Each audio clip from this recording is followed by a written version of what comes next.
Hey, what's up, everybody? Mogia Monster here, and welcome to Why the Fascination, or WTF, as I like to call it. Um, I've been asking you guys that question for some weeks now, and my next guest is going to answer it. He's coming to us from East Texas. So let me welcome Mr. Terry Davis. Mr. Terry Davis, welcome to the show. Hi there.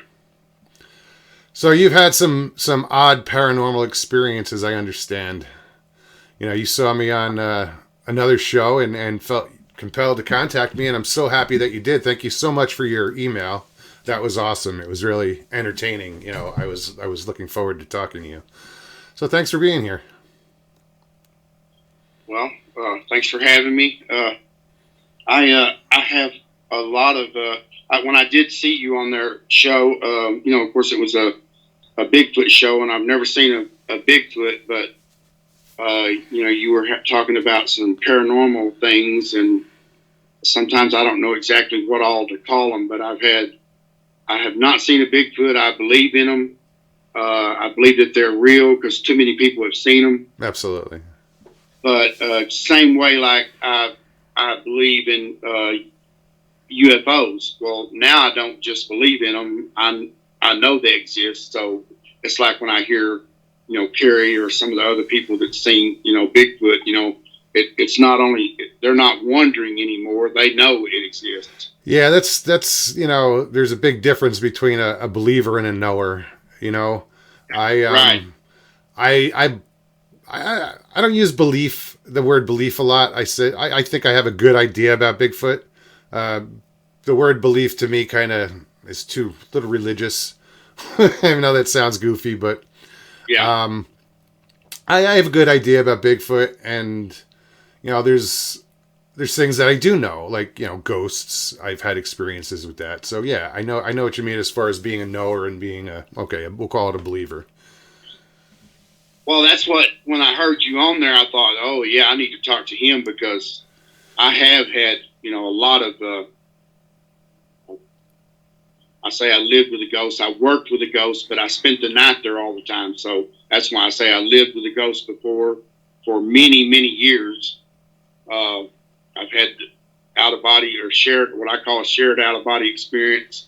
I've seen orbs. So I've had a lot of, and I've seen a demon.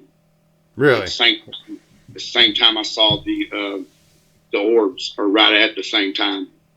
And wow. It was that you never forget something like that. No, I would think not. Kind of freak out like when it's happening, but you're thinking, is this real? And then it's real because you're seeing it, but your body or your mind tries to tell you this can't be real. Yeah, it completely changes your paradigm. Absolutely. Yeah, So I know that your outer body experience happened when you were 5. So if you want to start off with that and tell us about that would be happened to me. Yeah, that would be awesome if you want to tell us about that. Well, when I was 5 years old, my grandfather had died, and I called him Pawpaw, and I insisted my grandkids now call me Pawpaw. If they even say, hey, Peepaw, or grandpa or something like that, I usually, sometimes I let them slide, but most of the time I'll correct them and say, hey, it's Pawpaw to you, because I want to be Pawpaw to my grandkids the way my Pawpaw was to me. That's great. So I try to correct them and, make sure it's Pawpaw. I even do a little joke with my grandkids now. I send them the little emoji, the little, the dog prints, the dog footprints. Okay. Paul. I'll put Pawpaw love, and then the heart symbol loves you. That's clever. When I send them stuff, but anyway, my experience happened when I was 5 years old, and I was really close with my Pawpaw, and when I was so close that he took me to work with him. He did neon signs all over Dallas, and I would go with him. So I would be at bars with him, and I don't know how they allowed it I know that they probably wouldn't now, but at that time, I just tagged along with him, and I was with him everywhere he went. So I remember those days. yeah, he did Budweiser signs and all kind of neon and beer joints and stuff. And one of my most memorable times with him was doing neon signs on the big waterfall in Dallas on the side of 35, and where the water runs down the rocks. It used to be Pabst Blue Ribbon. It's been all kind of signs over the years, but I think it's a Dallas monument or something like that. Landmark. Not a monument, but it's a landmark. Yeah. But anyway, when he died, I guess they were having his funeral, and I think it was at Loreland there in Dallas in Oak Cliff, and the building was a brick building in a L shape, and it had a pretty wide sidewalk on the inside of the L outside where the parking lot was. And I guess I was throwing a fit, because here's the paranormal part about it is I call it a shared out-of-body experience, because some woman, I don't know if it was my grandmother, my mother, my aunt, or if it was just some woman that, because I don't remember who the woman was, but somebody took me out of the funeral home screaming and hollering for my pawpaw. And this is when your grandfather died. Yes, he died, and they were having his service. Okay. And so I guess I was creating too much of a scene, and they had to take me out. Oh. So they, I remember this woman put me in this brown station wagon and put me up in the front seat and them driving. And I remember the vehicle driving away, and I can see me jumping over the seat from the front seat to the middle back seat, and then jumping over that into the very back of the station wagon. And it was one of them old station wagons. I don't know what year model, but and I could see me beating on the glass as the station wagon's pulling off and pulling out. I can also see the whole time I'm watching this. At first, it's like I was at eye level with this station wagon and me in the station wagon screaming and hollering. And Sure. then the vision is I'm rising upwards. And I get so high by the time the station wagon's pulling off that I can see the roof of that L-shaped building. And the roof has got white pea gravel and those air conditioners that they put on top of the flat buildings. You can see the air conditioners. I could see the sidewalk and the black painted steel posts around the sidewalk for the kind of like a porch over the sidewalk that was part of the building. And so that's it didn't take very long for that experience, but my whole life I remember it now, and I'm 63 years old now, so I remember it right now just like it happened yesterday. Sure. And I take it now that my grandfather was trying to let me know that he wasn't dead, or that he was okay, and that there's life after that. It might have took me a few years to figure out what he was trying to show me or tell me, but that's the way I take it now. That's a good way to take it. I mean, it is a good sign. You heard my interview with Daniela, and I've had experiences where when my mother passed away, and she made it evident. She made herself known. Yeah, that's a little bit too much coincidence, especially the second time. And what was the song playing about the have a drink?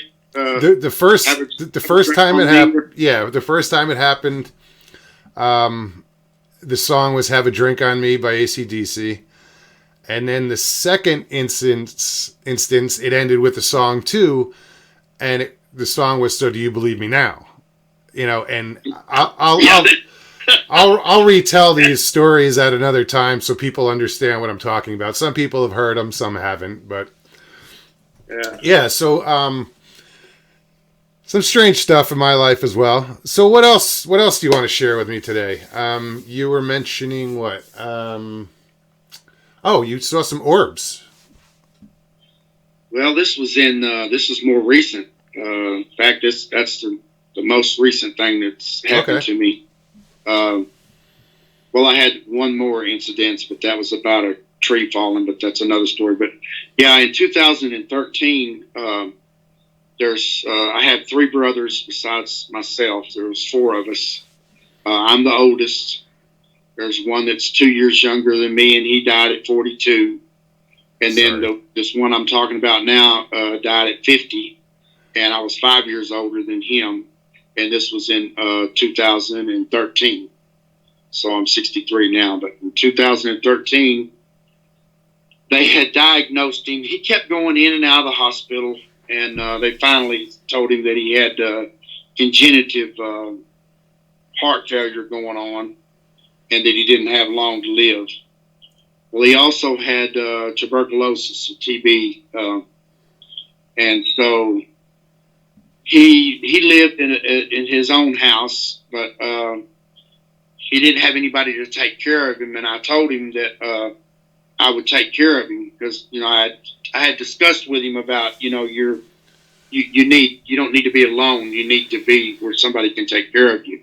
Yeah. And you either have to go in a nursing home or in the hospital. You're going to be somewhere where somebody can take care of you. So I told him that I would make room for him in my house and set up a bed for him. And he got pretty mad. He was gonna he wanted me to take care of him at his house, but I didn't want to take care of him at his house. I wanted to take care of him at my house. And it wasn't his home. It was a place he was renting. And my home is my home. And like I tried to explain to him, look, I don't know what you're going to do with all your stuff and what you're going to do, but if you want me to take care of you, I'll take care of you at my house.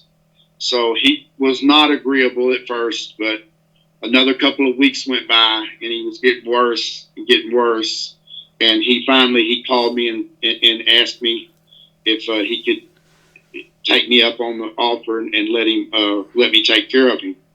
And I said, absolutely. I've already got you, a bed, made up. And I've got you ready to go. All you got to do is just bring what you absolutely think you can't live without. And you're going to have to do something with everything else because I don't have room for it. I live in a small mobile home, and I just don't have room for it all. So long story short, he moves in, and we actually, you know how brothers and sisters are, fighting and arguing their whole life, really, Yeah, I know. Well, actually, he actually was the closest brother that I was closest to, and not because I think anything less of the others. It's just that I had been with him for the longest. I was 5 years old when he was born, Sure. And so, and I just always was taking care of him. And so it only felt natural to me to take care of him, and like I had told him, everybody had died, and we only had one other brother that was left by that time because the other one had already died, the one that was 42. And our mother is dead, and, fathers are dead, and so there's nobody to take care of him but me. And so he agreed to let me take care of him, moved in and everything, and we actually got real close in that last 3 months that he was alive. But during the time that he was with me, as he would be sitting on his bed. Well, I gave him this little school bell to ring, like when he needed me, because my trailer is I gutted it and it's got a wall cutting the two. It's like two duplexes. Sure. And the other side was for a business, but I had gotten rid of all that stuff and made it like a house for him to live in. Put him a bed in there and an ice box and TV and everything where he could live over on that side and have a little privacy, and me too. Well, he would ring the bell and I would go down his steps and come up my steps and come to my side, and then he'd ring the bell and I'd run back over there. I barely would even get on my side of the house before he was ringing the bell again. So this went on for about a very short time, about a week.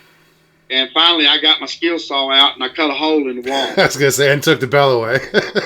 Yeah. No, I let him keep the bell, but I just I was trying to shorten my trip. So Sure. I cut a hole in the wall, and it was kind of like a little skinny door, just in the plywood, and I went ahead and put a couple of hinges on the plywood and put a little cabinet knob on it, and just one of them little latch locks. Absolutely. Yeah, and most time I would just leave it open. I had a little chair, and I would set my chair up against it with it propping it open, so I could just sit and look at him, and I could look at my TV. Well, I had a monitor with two cameras outside that I could see outside. So I would, and it was right beside my TV. So I could be watching TV, and there's something was going on outside. I could see it on the monitor. Okay. And I could just turn and look at him. We could talk. He was pretty far from me, about 20 feet. But I mean, we could talk. Most time he would just sit there and rest and stuff. And but anyway, one day he had a little light over his head on the ceiling, and he had a red bulb in it. And some of the stuff that he brought with him was he had some bunch of these candles that looked like a skull's head, but it was a candle. Okay. And he had those lit, and he had a red light over his head because the light hurt his eyes, and so he wanted a dark light in there. So he put that red light up there. I just happened to look back one of the times when I was going through that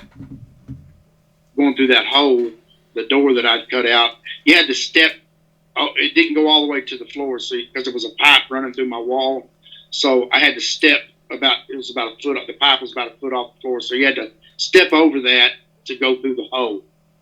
So one of the times when I was leaving his side and coming on my side, I looked back, and that light was like, dark over his head, and those skull candles was going, and I thought, man, because every time he would doze off, like just as he was dozing off, he would scream, and he would throw his hands up in the air, and he would call for either my name, or he would say mama, talking about our mom, who's been dead for a long time.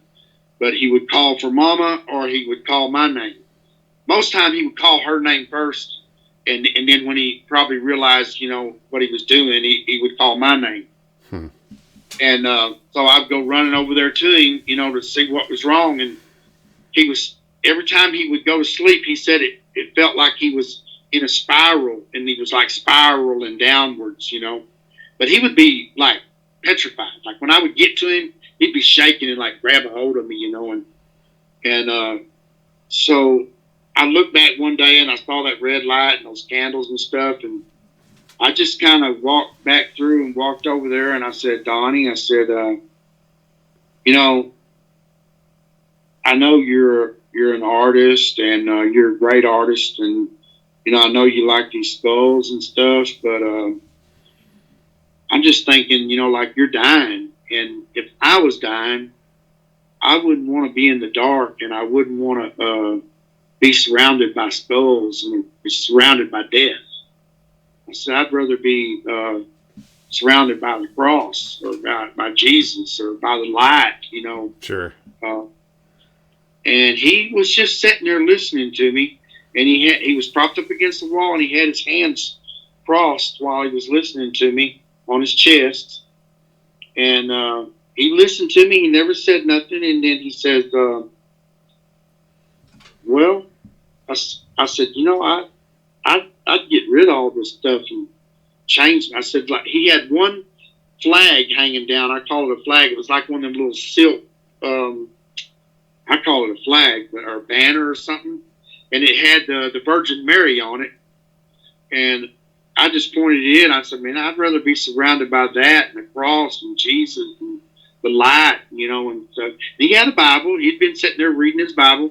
So I could see where he'd been marking stuff in his Bible, and see him sitting there reading it and stuff. And so anyway, he said, get rid of it, get rid of he pointed at the skulls, he said, get rid of them. And I said, you sure? And he said, yeah. I said, okay. So I pulled the trash can over there, like the little kitchen trash can, and I blew the candle out, and I, kind of like in a gesture, I didn't realize, to me, I was just doing it to clear the space of all the dead stuff and create him a better environment to be in for dying. Sure. And so I threw the skull in the trash, and he said, "There's another one over there." And I got that one, and I threw it in the trash. And he was sitting there with his arms crossed and watching me throw the stuff in the trash. Well, right beside the bed was a little table, and he had this little miniature, full skeleton, and it was on a hanging post. And it was about a foot tall.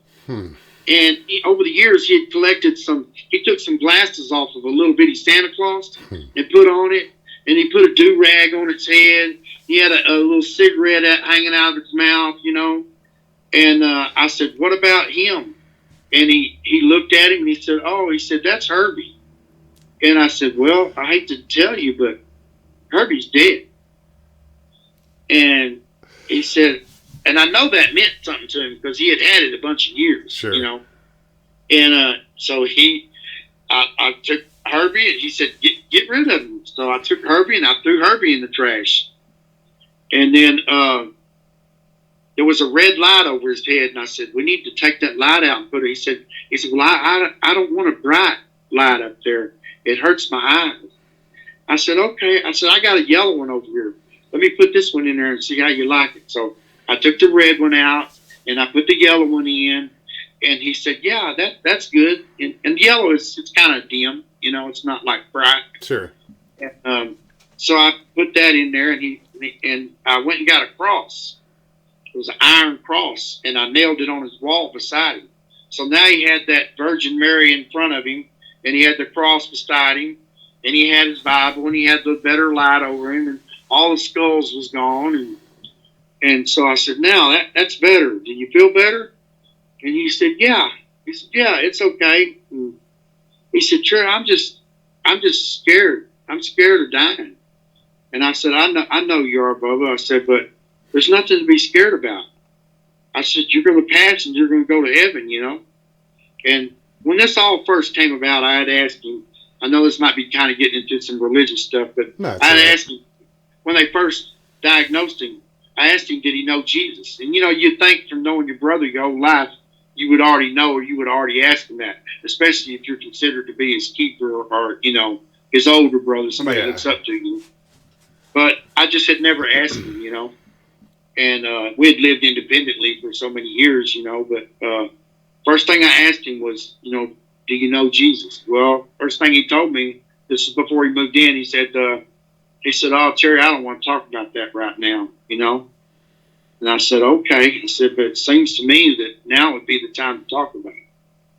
Well, anyway, we cleared all the stuff out and made him a better environment, put the light bulb in there, and I went back through my side, and I would go over there every few minutes and check on him. And I had a cutting board for my old business for chopping meat for barbecue, and I left that cutting board in there because I would cook stuff for him. Because for some reason, all them pills he was taking for tuberculosis, it made him real sick. And so he'd say, "Oh boy, I'd kill for some Kentucky Fried Chicken right now." And so I'd say, "Okay, I'll go get you some." So I'd leave, go get some, bring it back. He'd take one little tiny bite. I mean, like you couldn't even consider it a bite. And he would just say, "Oh, I can't. It just makes me sick, you know." And then the next day he'd say, "Well, he wants pizza or something." So I'd get that. Same thing. He wouldn't eat it. About 3 weeks went along that I swear, in 2 or 3 weeks, he ate one handful of food. Yeah. So I told him, I said, well, he kept telling me he wanted to die at home.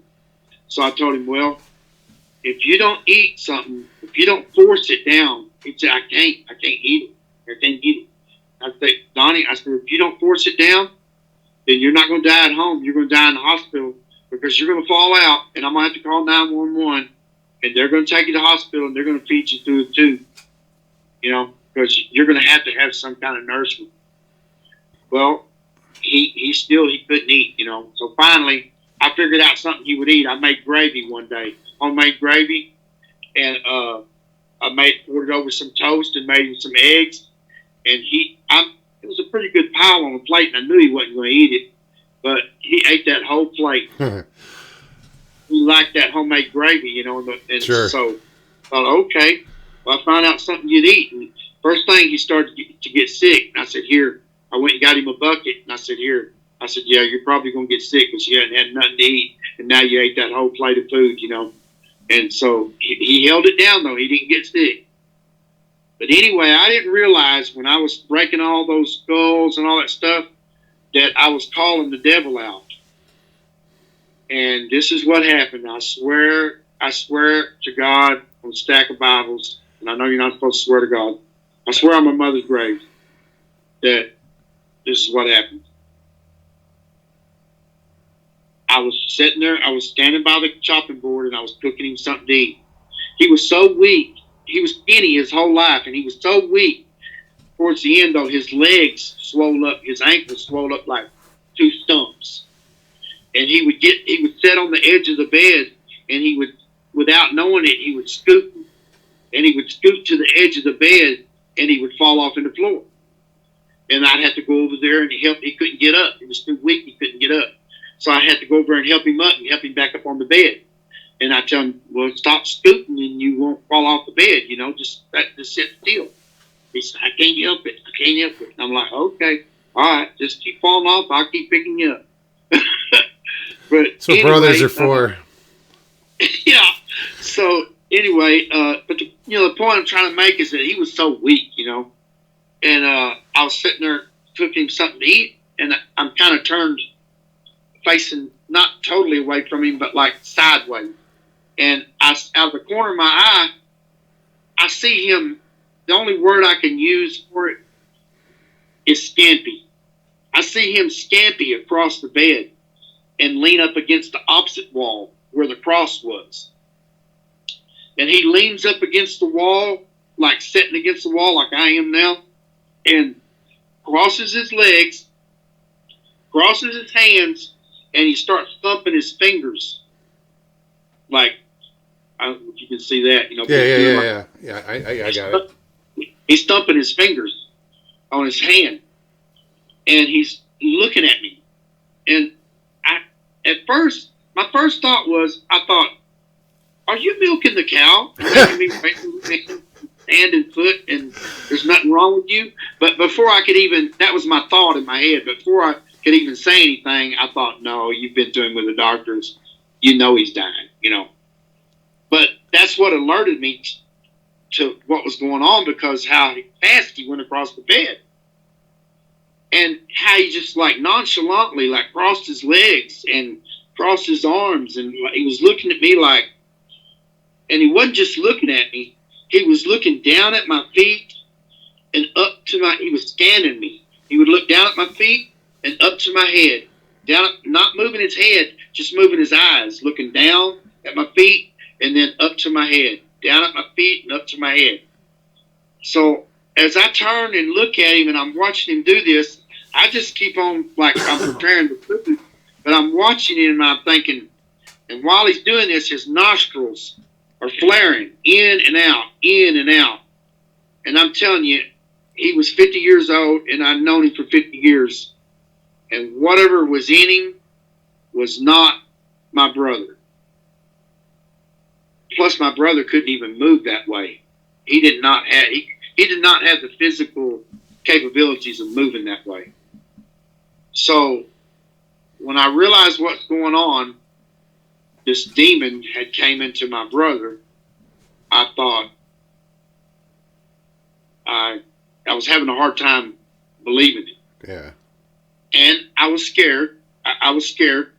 But at the same time that I was scared, it felt like there was a big giant hand on the back of me, like, I got you. Sure. Don't worry about this. I just got goosebumps. Yeah. So this thing, it's, to me, it's God saying, I got you. Don't worry about this.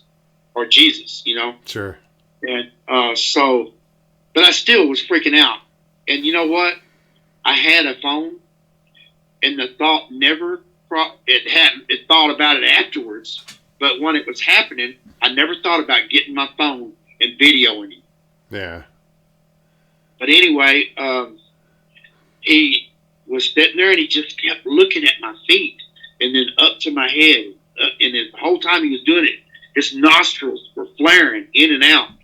And I kind of have to back up a minute here because there's this health department man would come because he had tuberculosis. They wanted to put him in a special place with people that had TB. Sure. And my brother told me he wanted to die at home. So I told the guy, I said, no. I said, it's fine with me, but he wants to die at home. And if you can talk him into it, then fine. He can go. But as long as he tells me he wants to die at home, he's staying at home. So I don't care what you do. I think the man just didn't want to have to come to our house every day and give him the pills. And it was a mutual feeling because my brother did not like the guy. I don't think it was anything against the guy. He just didn't want to take the medicine. At first, he was having to take some pills and a shot. And then finally, they got something they could give him after about 2 weeks of the shot that they didn't have to give him the shot. They thought he might be more receptive to them if they gave it to him in pill form. So, but they would give him about, I ain't joking you, at least 15 pills for him to swallow right in front of him every day. And this had to go on for 9 months. Well, he didn't make it 9 months. But anyway, every day before the guy would get there, Donnie would beg me. He would say, Church, don't. He's at the door. Don't let him in. Don't let him in. Just pretend like we're not at home. You know, and I tell him, Donnie, you don't want me to get tuberculosis, do you? You know, and every day you put this off, it don't shorten it any. He's just going to come back, add another day to the 9 months. So you're never going to get it done if you don't, you know. And a couple of times I let him get away with it because he was just begging me and crying about it and everything. So I let him get away with it a couple of times. But most of the time, I talked him into letting the guy in. So, all right, while this thing is in my brother, what I do is I'm freaking out a little bit. So I would walk away from the counter because he was staring me down. I don't know how to describe it, but when a demon is staring you down, you don't want to just stand there and stare him down too. It's slightly uncomfortable. So, very. So I would step through that hole, and, telling myself, okay, step through the hole and step out of his sight so that he can't see you. So I would step through that hole, and then I would get where he couldn't see me, take a step to the side, and which is where my shower is. And I would step over there where he couldn't see me. Man, I just put my hands on my head like, holy shit, is this happening? You know, and I think, okay, yeah, it's really happening.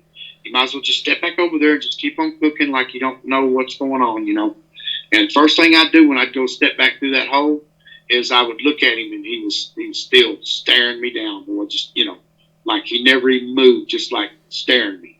So I let him keep staring, and, you know, while this was going on, I look at the monitor, and I see the health department man's car pull up.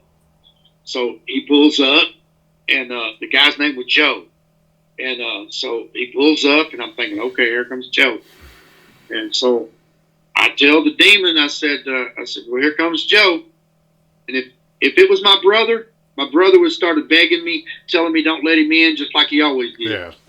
He didn't say nothing. He just kept staring at me, and the nostrils kept flaring in and out. You could hear him breathing, you know, like that. You know? And so I just wait for the guy to get to the door, and then I'm thinking, okay, what am I going to do? Just open the door and let the guy in, or should I warn him? Should I tell him, or what? You know? And then I'm thinking, well, how you going to tell him? He ain't going to believe you. You know, just open the door and let him in. So Donnie never says a word. He's just staring me down. I open the door. He don't even recognize that he's not even looking at the guy. I step back from the door. So now the man, he's got to walk between me and him. So he walks by, and when he does, I'm watching my brother see what he does. He leans his head over, but he don't lean it over normally like this, you know, like just lean your head over. He does it in a way like it was kind of robotic looking, like. Yeah. Yeah, and it was like real freaky looking. And I was like, when I saw him do it, I was like, holy shit, you know. The guy walked by, and he don't even know. He walks by the edge of the bed, walks right up beside my brother. My brother's still looking at me, not even acknowledging that the guy walked in or that he's standing right beside him. He's looking right at me. Excuse me. And I think what it was, I pissed the devil off because I also asked my brother to say the sinner's prayer and stuff, you know, after we did the candles and all that stuff. And I think I pissed him off because I think he either had my brother's soul or he was looking at me. He never said a word, but he was looking at me like, I don't know who the hell you think you are. But he was checking me out. He was eyeballing you up and down, yeah. He was eyeballing me like, I'm going to come back and see you later. Or I don't know what the hell he had in mind. But anyway, the guy walks up beside him with the pills, and he says he called him Don. I always called him Donnie, but later on in the years, everybody would call him Don. But I called him Donnie or Bubba, you know. And anyway, he holds the pills out to him, and he says, here, Don, here's your medication.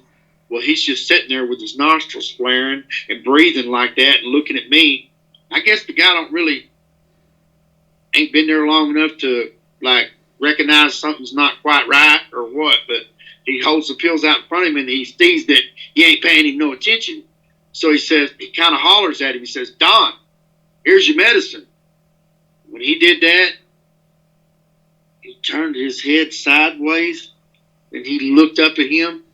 And I swear to God, his tongue stuck out and did like a snake, like that. Well, the guy noticed that, and the guy pulled his head back like, what the F, you know? And the guy pulls his head back, and he hands him the pills. My brother took the pill, just put the pills in his hand. My brother just popped all the pills in his mouth and swallowed. No water, no nothing. The guy turned around immediately and just walked out the door and left. Wow. My brother didn't take no water or nothing. He swallowed at least 15 pills with no water, nothing. Just swallowed them one gulp. Wow. I was like, holy shit, you know. So I shut the door. The guy leaves, you know, and I kind of go back over there like I'm cooking, and I'm like looking sideways, looking at him. And he's still just like glaring me down. So one more time, I go through the hole. I need to get some composure to myself, you know. Especially I just saw him do that thing with his tongue, you know, and I'm thinking, holy shit, you know, that's wicked looking, you know. And so I go back through the hole and step out of his vision, put my hands on my face, you know, adjust myself. And then I'm thinking, okay, you got to go back in there, you know. So I go back through, and as soon as I go to step back through the door, though, he's not on the bed no more. He's gotten off of the bed, and he's in a chair, which was right beside where the man had to walk by up against the wall. He's in a chair facing away from me. And so I'm thinking, oh, he's moved, you know. And he had to move quick, because when I stepped through that hole and put my hands on my face, I wasn't there just seconds, sure, you know. So when I stepped back through the hole and he was already on the chair, he had to do that really fast. And he can't move that fast. He couldn't move that fast. Anyway, he's in the chair facing away from me. So as I'm coming through the hole, I'm watching him like dead on. I'm watching him, see what he's doing. I walk up to the counter and I start like I'm acting like I'm cooking, because I was cooking, but I'm really just messing around at the counter to see what he's doing. He puts on his ball cap and he adjust the brim on it. He had a do-rag. He put the do-rag on first, then he put the ball cap over the do-rag and adjusted the brim. And then he turns to look at me, and as soon as he looks at me, he says, hey, Bubba, what are you doing? Cooking me something? And I said, yeah, I'm cooking you some breakfast. He said, okay. And I knew right then he was back, you know. And I said, welcome back. And he said, what do you mean, welcome back? And I said, well, you went for a little trip there for a minute. He said, what are you talking about? I ain't been nowhere. I said, oh, yeah, you went somewhere. I didn't know what else to tell him, you know, right then. That was just all I said, you know. Sure. And it was about 2 days later, and I started talking to him about it. And he didn't have no idea what I was talking about. I said, what, do you remember Joe coming in and giving you your medicine? He said, no, I ain't seen that son of a bitch. I'm sorry, no. But he said, no, No I ain't worries. seen him, you know. And I said, well, he came in, he gave you the pills, and you swallowed them in one gulp and didn't even drink no water with it. He said, I can't swallow all them daggum pills without no water or something to drink. He said, it's only about 20 of them. And I said, yeah, well, you did in one swallow. He said, Jerry, what are you talking about, you know? He said, why are you telling me this? You know, and I said, well, I'm just telling you, something happened to you, and some kind of demon came into you because you wasn't there. But this is what you did. And I explained to him what all happened.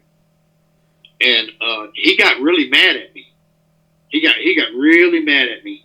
And he started saying, Terry, I'm dying. Why are you picking on me? Why are you saying this crap? You know? And I didn't know.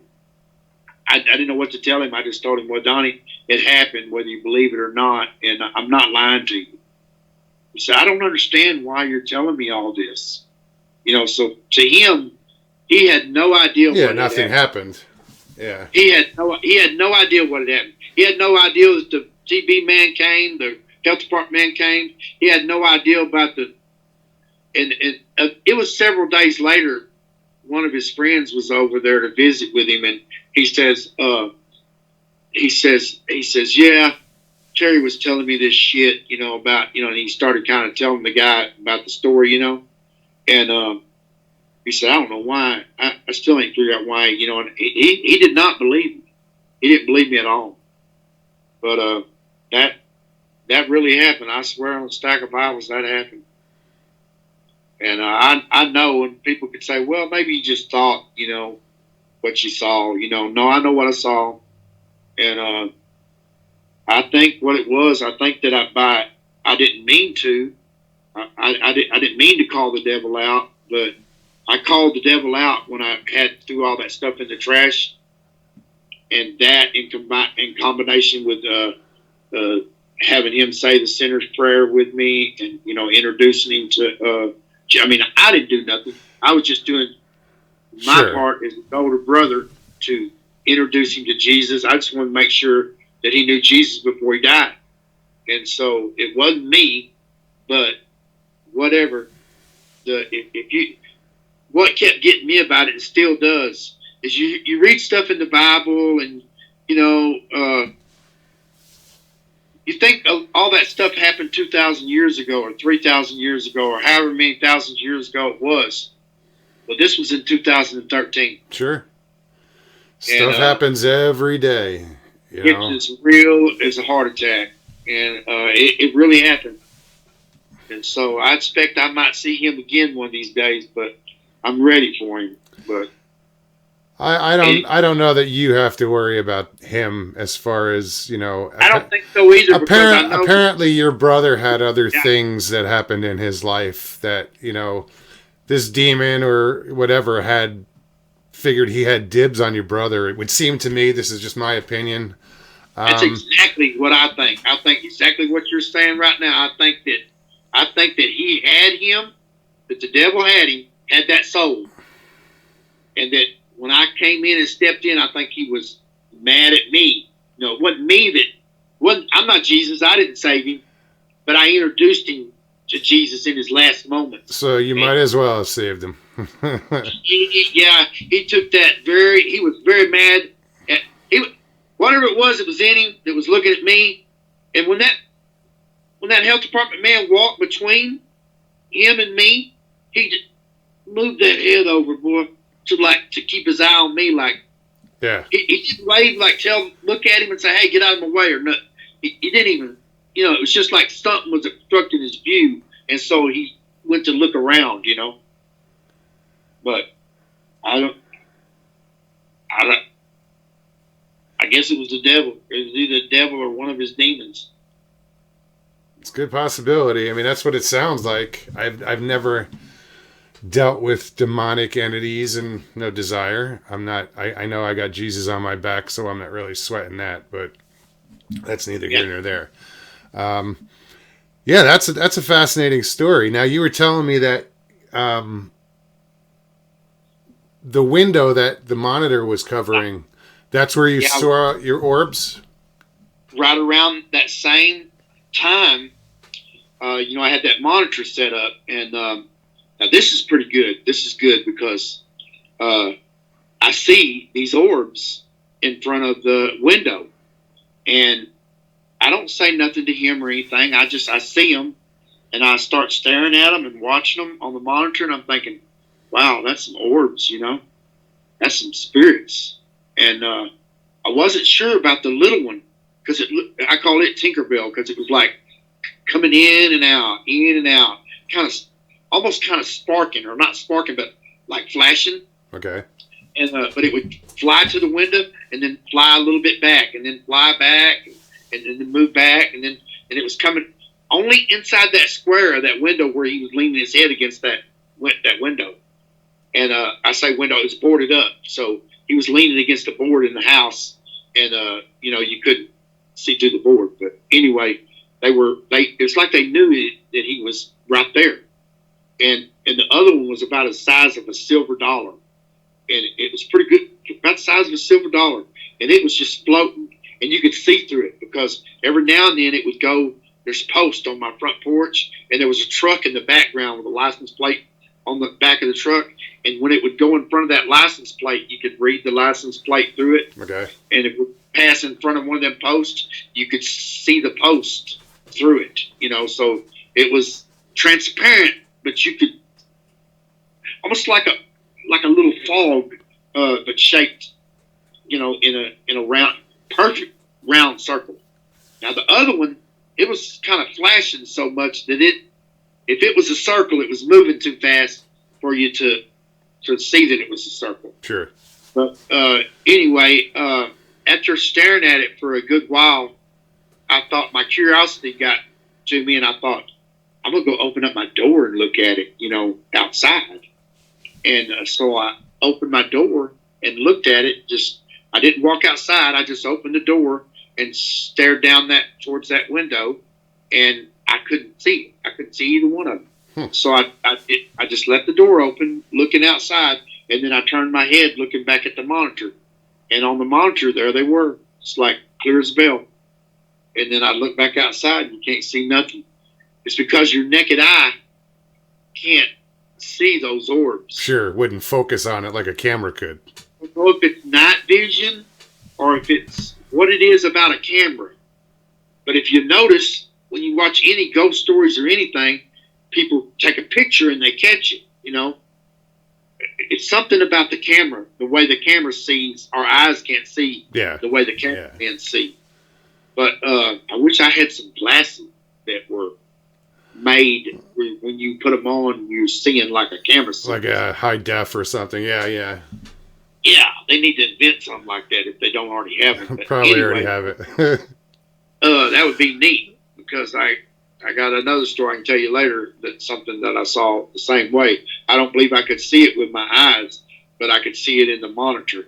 But it happened so fast that I can't confirm that. But anyway, the orbs that was out there, I looked outside, and I'm standing right there with the door cracked open, and I'm looking at them, and I can't see them. I look in the monitor, and I can see them. There's two of them, Tinkerbell and then the other one, and the big silver dollar one. And so I'm thinking, well, I'm going to go tell my brother about them. So I shut the door, and I went through the little door I'd cut out, and I walked over there and walked up beside his bed, and he's sitting there. He propped himself up all the time, and he was sitting there. He was kind of resting, had his arms crossed, and I said, Donnie, I said, man, you should come and look at this on the monitor. I said, there's these orbs outside the window out here, And he said, oh, Terry, I don't feel like it right now. I don't feel good. I said, okay, all right. Well, I said, they're pretty neat. You should come and look at them. He said, okay, well, I don't feel like it right now. And I'm like, okay. So I told him, and I came back over, and I just sat down in my chair that I had propped in front of that little plywood door that I'd cut out. So I had the chair sitting there, and I sat down in it, and I'm just sitting there watching those orbs, Well, about after a good 15 or 20 minutes, the little one leaves, and I'm still watching the big one. And I don't know, probably about a half an hour went by, and I see my brother getting up, and he's heading over to the ice box to get some popsicles. There in the end, I kept them big 24 popsicles in a box, and he loved popsicles, so he was eating getting the popsicle, and while he went to get the popsicles, I said, "Hey, Bubba," I said, "you're about halfway here now." I said, "Why don't you come over here?" And he said, "Oh yeah, let me see what you're talking about."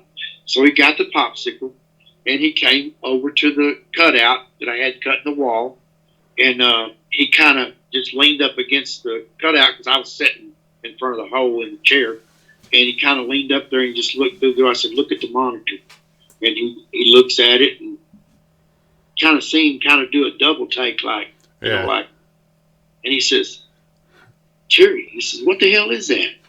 I said, "It's an orb." He goes, "No, Bubba." He said, "What the hell is that?" He said, "What are you talking about?"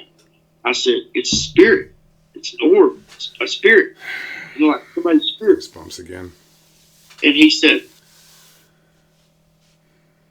I ain't never seen nothing like that. He said, "Have you ever seen something like that?" I said, "Yeah, I've seen something like that." I said, "So have you." He said, "I've never seen nothing like that." And I said, "Have you ever watched any ghost shows?" And they have an orb flies by. And he said, "Yeah, I have." He said, "But that's just staying there." And I said, "Yeah, I know. It's been there for a long time." I said, "There was two of them."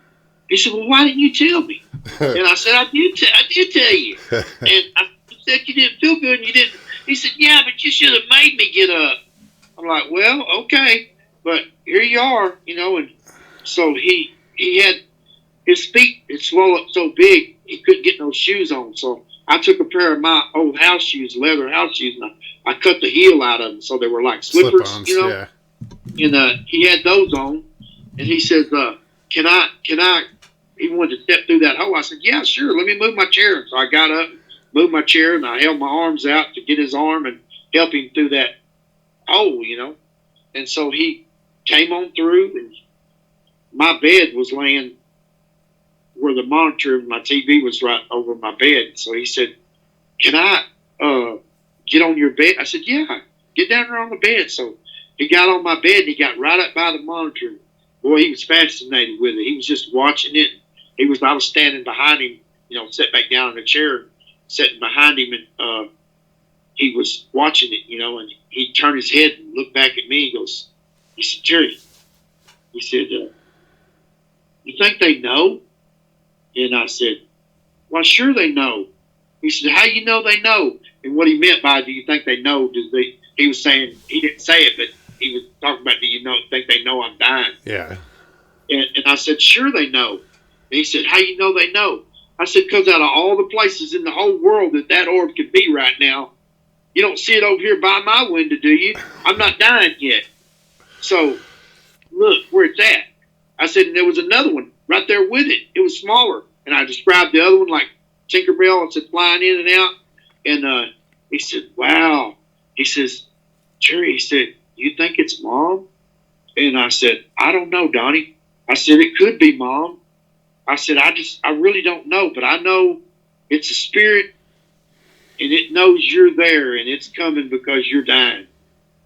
And he just was fascinated and watching it. I said, "Well, you want to see something weirder than that?" And he said, "What?"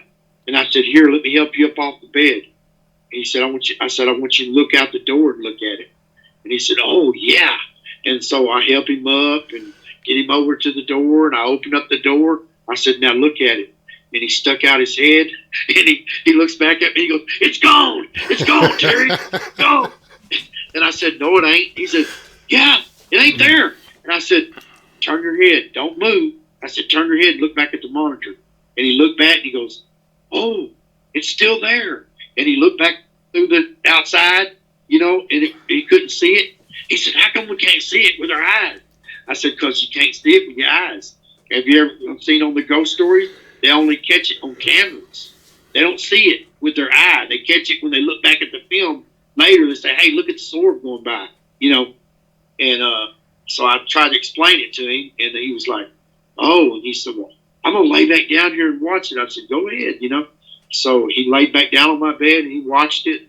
That thing stayed there all in total at least about a good hour. And then it just floated off, floated away from the window. So I thought a lot of things. I thought, well, maybe I ought to go over there and open up his door and step outside and say, hey, come on in. But I don't know. You know, you just, it's something weird. You're just watching it, you know. But what I think is so weird about it is that every time I've ever seen them on ghost stories or on the ghost movies or something, it's just kind of flies by and it just takes a few seconds and it's gone. Yeah, no, this one hung out. That's crazy. Yeah, it hung out for like an hour, you know. I mean, like I watched it forever, you know.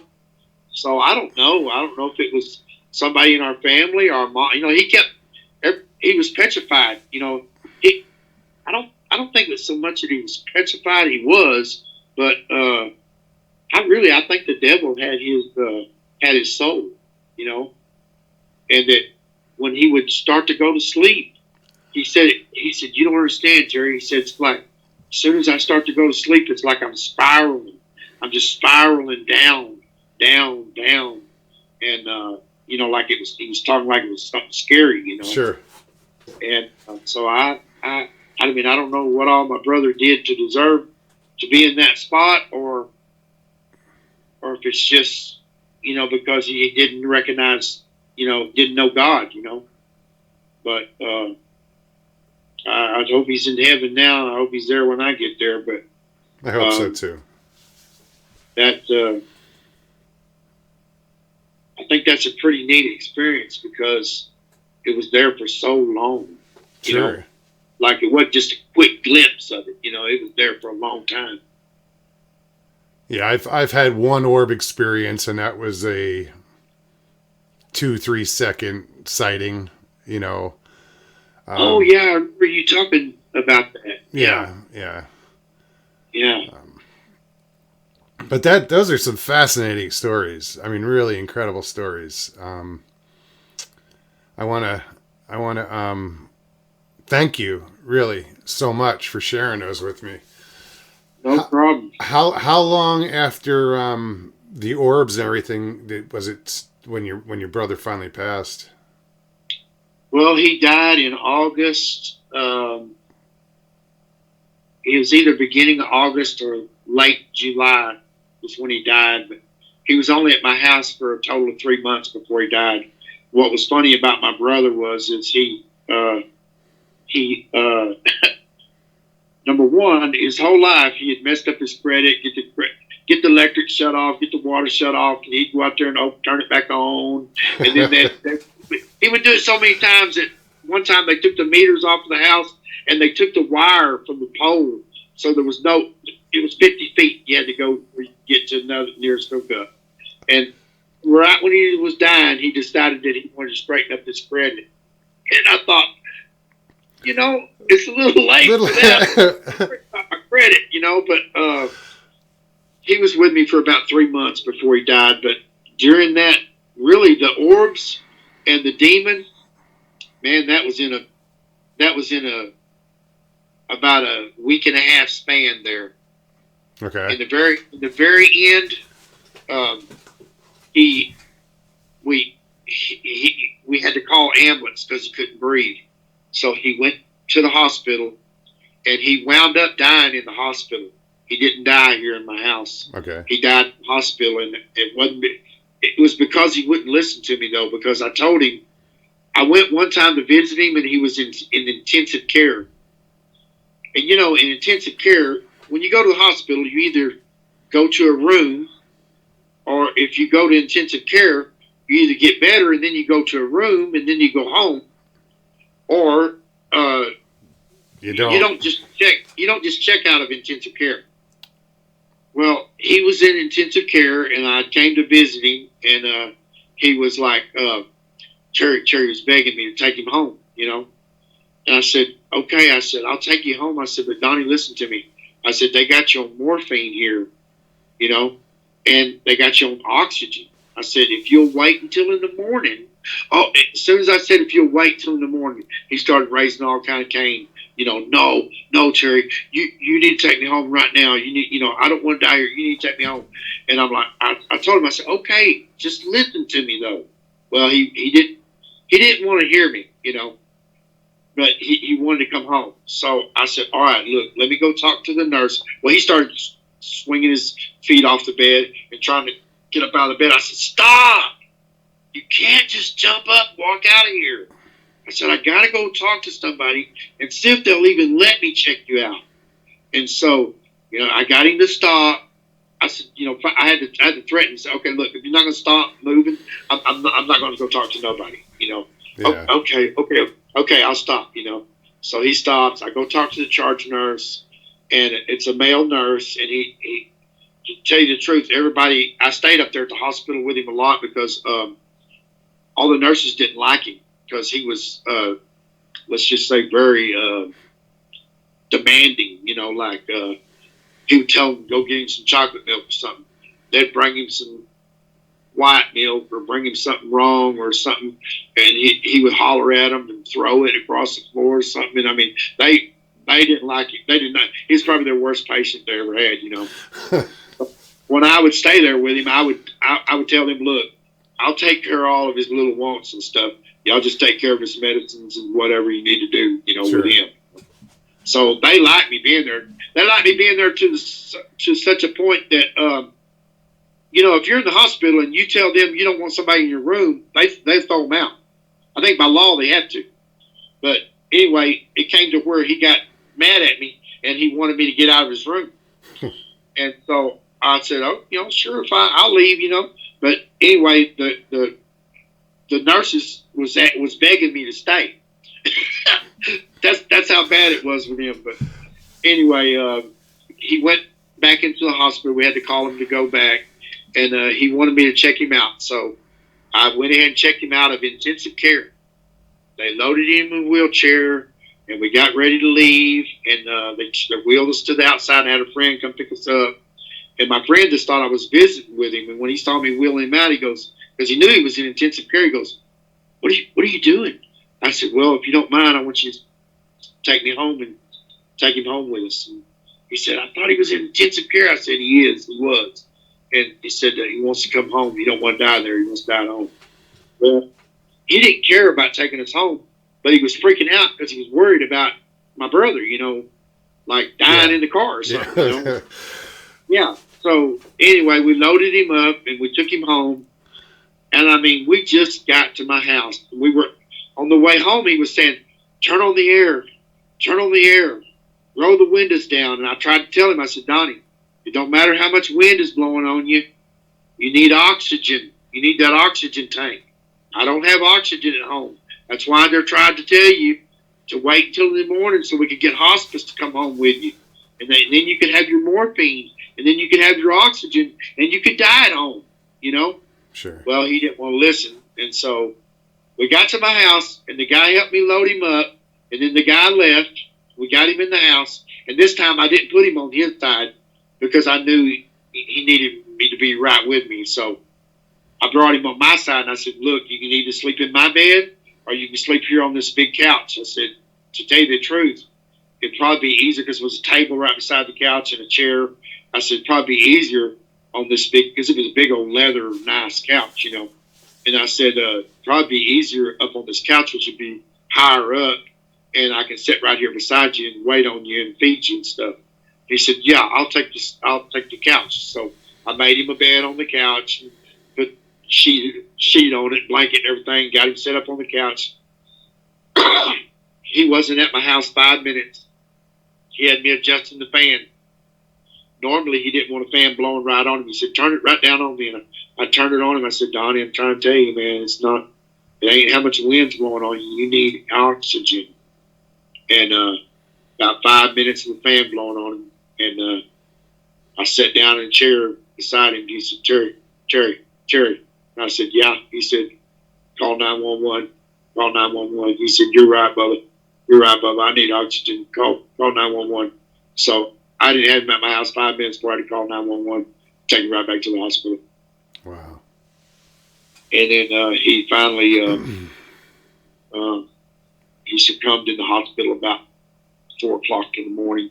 Nurse said she can't wait. So the nurse came in about 4, and he was fine. And then the next nurse came in at 5:30, and he was gone.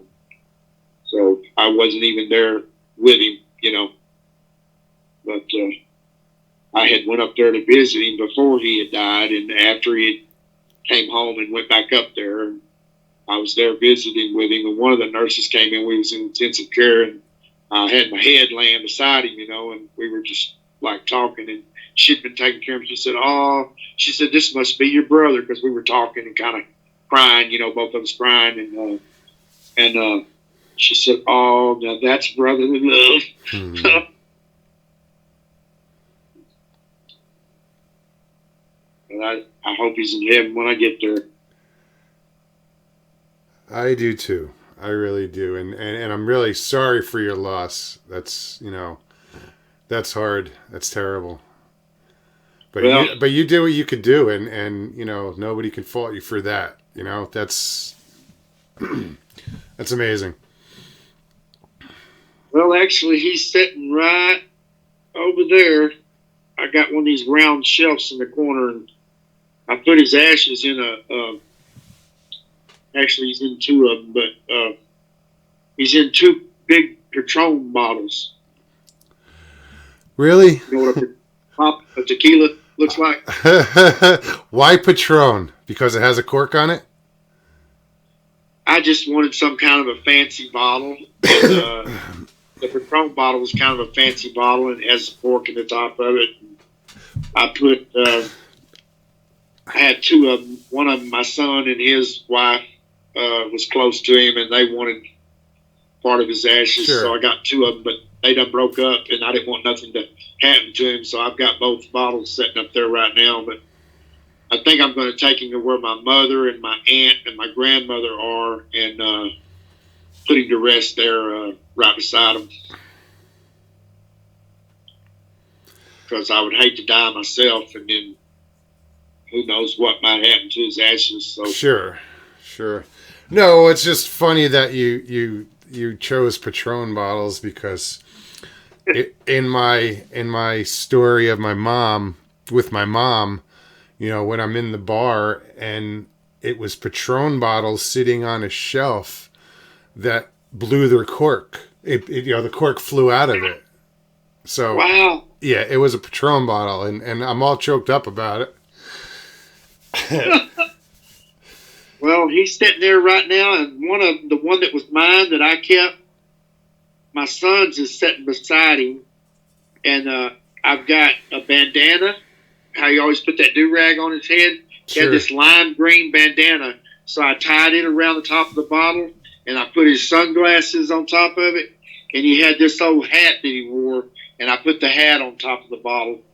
So it sits right there, just like that. That's awesome. That's awesome. He wanted, right before he died, he wanted to go somewhere by the beach and put his toes in the sand. And he really wanted to go. He was like having me get some train tickets and plane tickets and stuff. And he thought he'd rather go on a train than on a plane. And I said, "Well, Donnie, Bubba, I don't think you can even stand up. I don't think you'll make the trip, And I started talking to him about it, because I really just thought it'd be kind of like, when I went and got him out of the hospital. I thought, you're not going to make it, Bubba, And so I talked him out of it, you know what I mean? Yeah. But, I kind of wish I hadn't, but I think it would have been a big fiasco if I hadn't not have talked him out of it, So, anyway, I might take we go to Florida every now and then. I might take some of his ashes and spread him out down there in Florida, and take the rest of him, and so he can put his toes in the sand, and take the rest of him and put him out there with my mom. And that's where I want my kids to put my ashes, is out there where my mom and my grandmother and my aunt are. Yeah, we scattered my mom's ashes a mile off the Jersey coast in the ocean. So that's where I go to visit, is I put my feet in the sand and I visit my mom, It's been a while, Yeah, but yeah. that's cool. But that was actually a Patron bottle that the cork popped off of, huh? Yeah. Yeah. Wow. Wow. I don't know. There's a whole lot more in this world than what meets the eye. Oh, So absolutely. I laugh at her because she tells me, Papa, I know you're just telling stories because there ain't no ghosts and there ain't no Bigfoots and there ain't no. She tells me that. That's the oldest granddaughter, you know. She'll And I learn. look right at her because her mom and her daddy's been telling her that. And I look right at her and I say, well, just remember this: when you get a little older, some things may happen to you in your lifetime, and it's not a matter of whether you believe it or not. Because sometimes, whether you believe it or not, things exist that you don't believe. Sure. So she just had to find out in her journey of life. One day she will, hopefully, and she'll accept it, and She'll look back and say, "My papa told me." he was right. Well, Terry, I want to thank you so much for sharing these stories with me. It was an honor and a real joy, and I'm sure my listeners will appreciate them. But we'll definitely have you back. I want to hear some other stories that you have. I know you had some UFO stories and Yeah, whatnot. two good ones on that topic. I can't wait. I have another buddy who's got some UFO stories, so maybe I'll have a UFO week. Be great. That'd be great. Call me anytime. Well, thank you so much, and I will be in touch with you soon. Don't get me. I'll be here. Very good.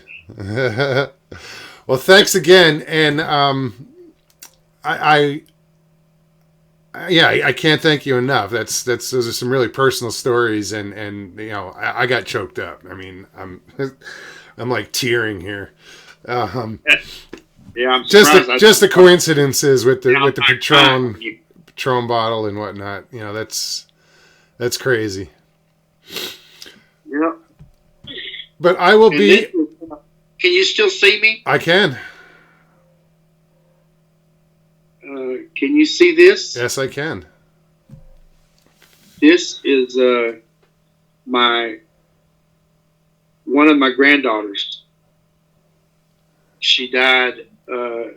She was born in 2016, and she died in 2017. She lived to be 3 months old and 10 days old. I'm sorry. And we lost her. Her mother laid her down on the bed on a soft comforter, and she looked like a little angel when she went. But it was a horrible day, and hope nobody ever has to go through anything like that. But I'm at peace with it now because I know where she's at. Sure. She's playing in heaven, and I've outlived everybody in my whole family except for my youngest brother and the family that I've created. My daughter, Sure. my daughter, sons, and my grandkids. But everybody that's in my family is all dead. I'm the oldest person, and I've lived longer than my mother, longer than my grandmother, longer than my pawpaw, and I'm only 63, so they all died young. But yeah. Well, keep going. Anybody, so I'm the oldest one. So when I go, I know my grandbaby will be up there, waiting on me. So. Oh, you've got a ton of family waiting on you. Yeah. That's something to look forward to. Yeah. Well, sir, I'm going to end this if you don't mind. Okay. Again, thank you. I hope everybody enjoyed it. Thank you so much. And I will be in touch with you soon, okay? All right. Give me a holler anytime. Will do. Thank you so much. Okay. Bye-bye. Take care. Wow, guys. Sorry if I'm a little choked up right now. Just the coincidences got to me. I didn't expect that. Well, big thank you to Terry Davis.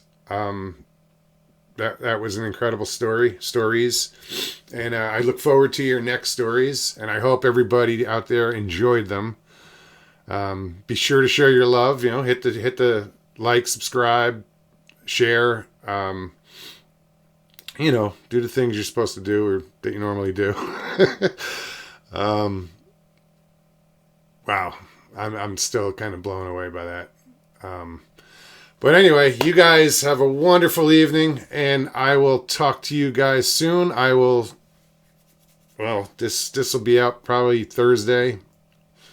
But enjoy. All right, guys. Peace and God bless.